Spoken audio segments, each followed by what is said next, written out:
to ban kuɗi na tun daga riko sun ɗauko ki ban kuɗi na nawa ke ba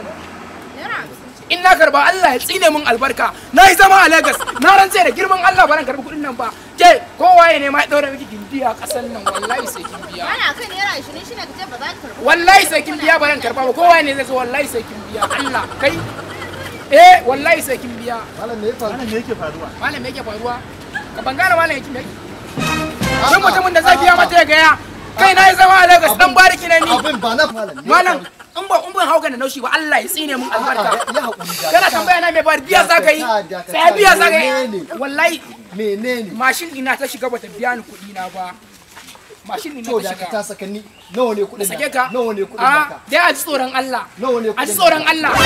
kada biya kuɗi dan biyan bukata kawai bidan ya dauko ne akan naira 70 in muka yi da shi ni kuma na duba tsakana babu naira 70 na bashi naira 50 wai ba zai karba ba wallahi ba ran karba ba kale shi ko shi kan wucin ji ka wucin ka dauka kai ko canji ka dauko kuɗin ta nawa ne biya kai biya wallahi sai an biya nawa za ka dauka mashin bari na karba a canji ka ci bari na ka ba wannan na mashin ɗinka la ilaha illallah ay ala jihad ay taimako la ilaha illallah mashin dina